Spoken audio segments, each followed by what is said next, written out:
Oi, crianças, aqui estou eu de volta, tia Andréia, para contar nossa história de hoje.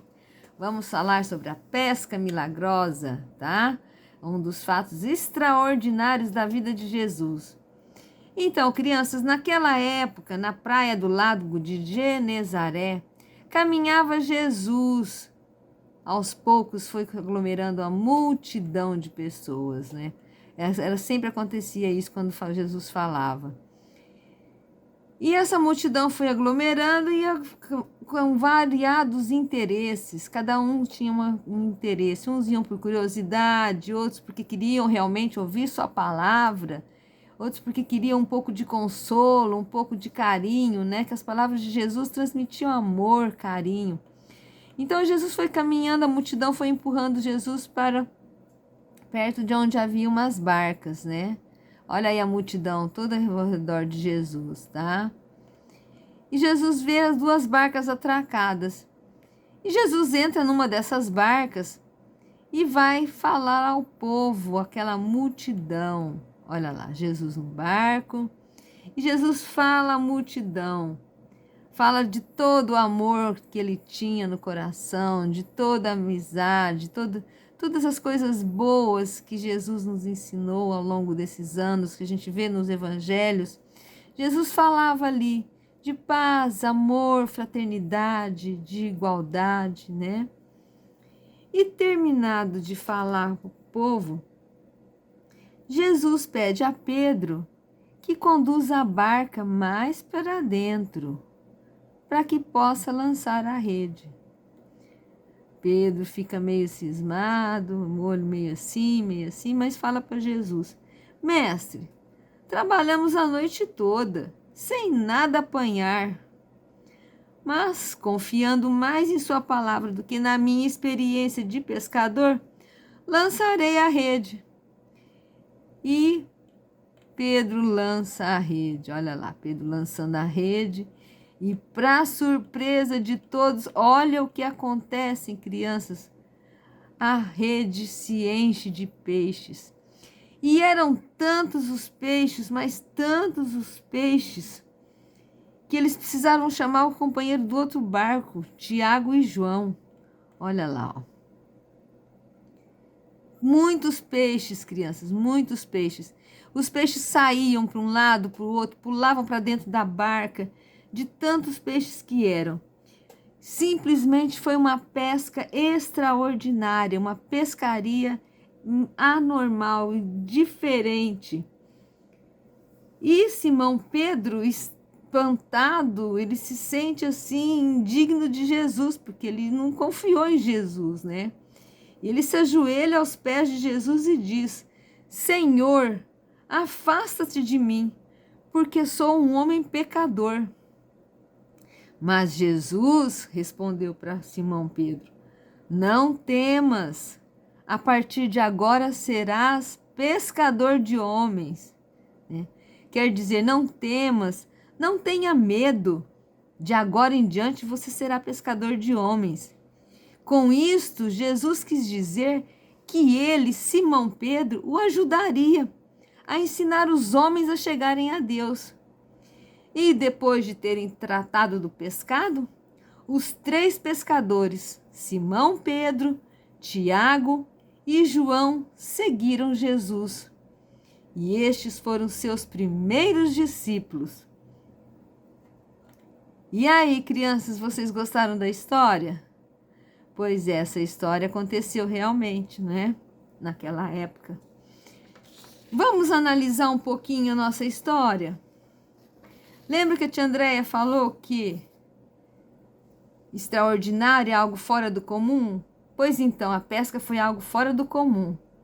Imaginem, Pedro tinha, mas os pescadores ficaram a noite inteira pescando, tentando, lançava a rede aqui e ali, e não tinha um peixe, não pescavam um peixe. De repente chega Jesus e fala: olha, lança a rede ali, que ali tem peixe. Eles não confiaram muito não, né? Mas lançaram. O que aconteceu? Que fenômeno é esse que fez com que Jesus falasse que ali tinha peixe? Como que Jesus sabia, hein? Jesus, ele via além dos olhos físicos, né? Jesus tinha a dupla vista. Então ele viu que naquele lugar se encontrava um cardume de peixes. Por isso que ele mandou jogar a rede ali, né? Então, naquela época, tudo que acontecia de extraordinário, as pessoas falavam, é milagre, milagre. Porque eles não sabiam como explicar, como entender, eles não entendiam as coisas que aconteciam. Então, porque eles não tinham conhecimento suficiente para poder explicar, eles falavam que era milagre. Então, Jesus, ele não realizou milagres, não. Jesus, ele tinha dons, dom de curar as pessoas. Então, ele curou muita gente, ele afastou espíritos perturbadores, Jesus fez profecias, usou da telepatia, que é a transmissão do pensamento à distância, a clarevidência, ver sem usar os olhos, né? Vendo a distância através dos corpos. Tudo isso Jesus fez manipulando energias através do seu pensamento e vontade. O pensamento e a nossa vontade é algo surpreendente, crianças. Por isso nós devemos pensar sempre coisas boas e querer sempre coisas boas, porque com o nosso pensamento do bem nós conseguimos realizar muitas coisas maravilhosas. E Jesus, por ser um espírito superior e ter todos os conhecimentos que nós ainda não temos, ele realizava todas essas maravilhas para curar as pessoas e para que elas compreendessem que ele tinha uma missão muito especial. A missão de Jesus era divulgar o amor e a caridade. Então, Jesus, ele fazia esses fenômenos, mas é porque ele era altamente evoluído. Ele tinha características, faculdades espirituais muito desenvolvidas e ele sabia como usar o seu pensamento e vontade de modo superior. Então, quando a gente usa nosso pensamento e a nossa vontade de modo superior, com muita fé, a gente consegue realizar muitas coisas também. Não como Jesus, porque Jesus era um espírito muito superior. Nós não temos ainda conhecimentos suficientes para poder chegar ao nível de Jesus, né? Que Jesus é superior a todos nós. Mas nós podemos usar o nosso pensamento e a nossa vontade para praticar o bem ao nosso redor, tá? E Jesus, ele fazia sempre esses fenômenos? Não, nem sempre. Muita gente pedia para ele fazer as coisas, mas ele não fazia. Tudo que ele fazia tinha um motivo. Jesus não fazia nada para satisfazer a curiosidade das pessoas ou para mostrar que ele tinha poder. Porque era necessário que as pessoas envolvidas tivessem merecimento e fé. Então, para que alguma coisa acontecesse, uma cura se acontecesse, por exemplo, a pessoa precisa merecer. Ela precisa ter fé, ela precisa ter boas atitudes, bom comportamento, boa moral. Porque se ela não tiver tudo isso, Jesus não praticava esses fenômenos. E hoje, para nós conseguirmos ter alguma coisa na nossa vida, para conseguirmos alguma bênção a esse respeito, para que a gente consiga que aconteça coisas boas na nossa vida, a gente tem que merecer. Porque se eu praticar só coisas ruins, se eu fizer só o mal aos outros, como que eu posso querer coisas boas na minha vida? Assim também era naquela época.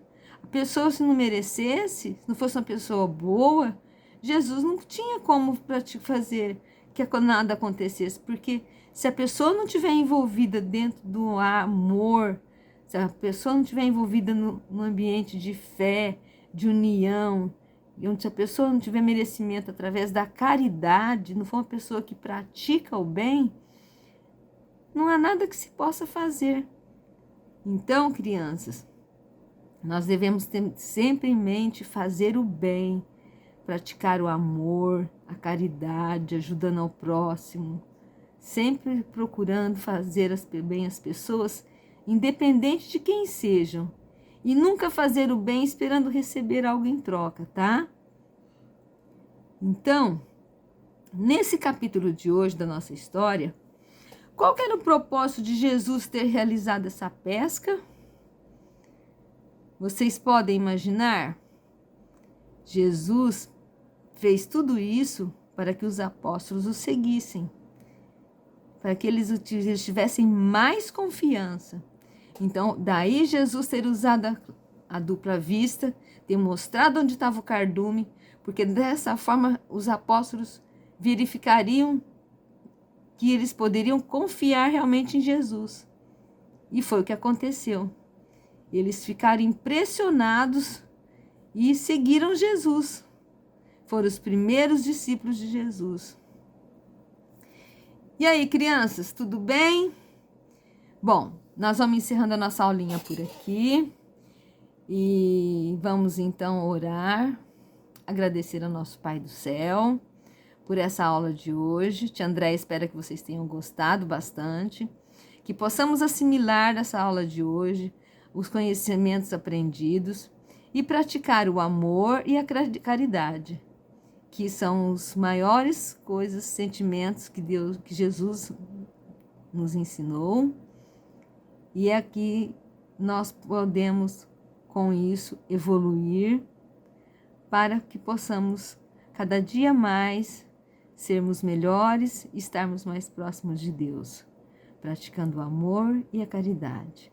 Assim sendo, com muito amor no coração, Tia Andréia deseja a todos um bom final de semana, um bom feriado, que Jesus os abençoe, esteja sempre presente ao lado de vocês, protegendo, amparando, orientando nas coisas certas que devem ser feitas. Um grande beijo no fundo do meu coração. Amo vocês. Beijo.